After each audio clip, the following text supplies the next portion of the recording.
Bonjour à toutes et à tous et bienvenue dans Fil de Science, le podcast Futura où nous retraçons l'actualité de la semaine.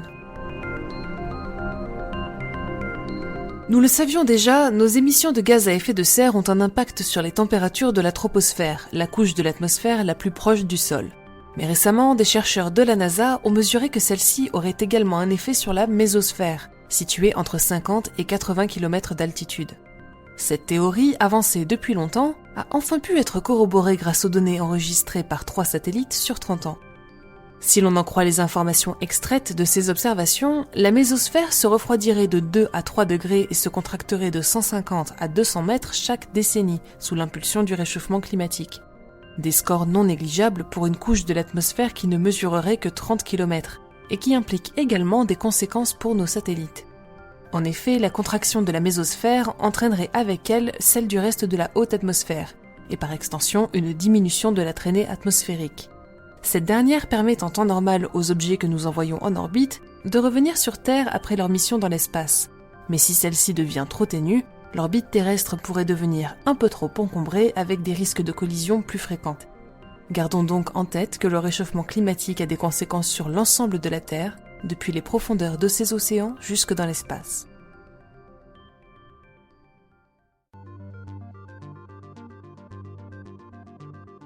Y aurait-il de la vie sur les satellites de Saturne ? Lors de son survol d'Encelade, la sonde Cassini a révélé la présence de geysers à la surface de cette lune un peu particulière. Des geysers étonnamment riches en méthane dont les chercheurs n'excluent pas aujourd'hui la possibilité que ce dernier ait été produit par des micro-organismes. En effet, les quantités de méthane libérées seraient beaucoup trop importantes, d'après les spécialistes, pour avoir été produites seulement par des processus géochimiques connus. Le gaz pourrait donc être au moins en partie d'origine biotique ou résulter de la décomposition d'une matière organique primordiale apportée par les comètes sur le satellite. Il faudra attendre plusieurs décennies avant qu'une mission ne soit en mesure de sonder l'océan souterrain d'Encelade afin de confirmer ou d'infirmer cette hypothèse. Mais en attendant, les chercheurs s'accordent à dire que, microbe ou pas, le phénomène nous permettra de débloquer des connaissances inédites en biologie et en géothermie. Seulement un an après l'apparition des premiers cas de Covid, la question de l'avenir que nous réserve le coronavirus reste incertaine. À ce jour, seuls 21% des habitants de la planète sont pleinement vaccinés contre la Covid-19.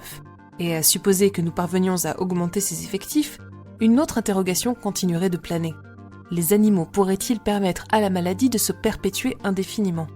En effet, les scientifiques soulignent que nous pourrions être confrontés à un cas de contamination inversée.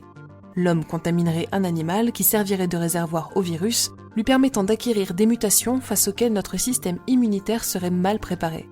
Le virus ainsi recombiné repasserait ensuite chez l'humain avec des conséquences imprévisibles pour notre santé. Attention, ceci n'est pas une raison pour vous débarrasser de votre chien pendant les vacances ou même plus tard.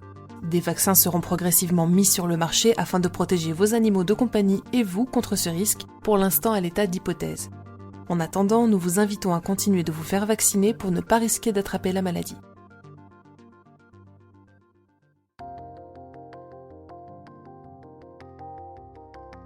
Paracelse le disait déjà en son temps, seule la dose fait le poison.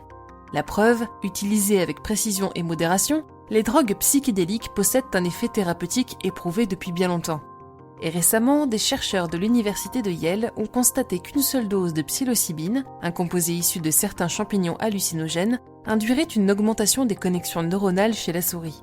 Cette découverte encourage, avec prudence, l'application de ce traitement pour les troubles dépressifs sévères. De plus en plus d'études devront bien entendu être menées auparavant chez l'être humain.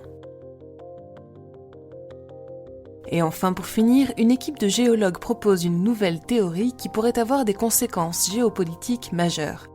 Selon leur hypothèse, l'Islande serait la partie émergée d'un immense continent sous-marin issu d'un morceau de Pangée. Baptisé Islandia, ce territoire en grande partie immergé mesurerait entre 600 000 et 1 million de kilomètres carrés et s'étendrait du Groenland aux îles Féroé en longeant le nord-ouest de la Grande-Bretagne.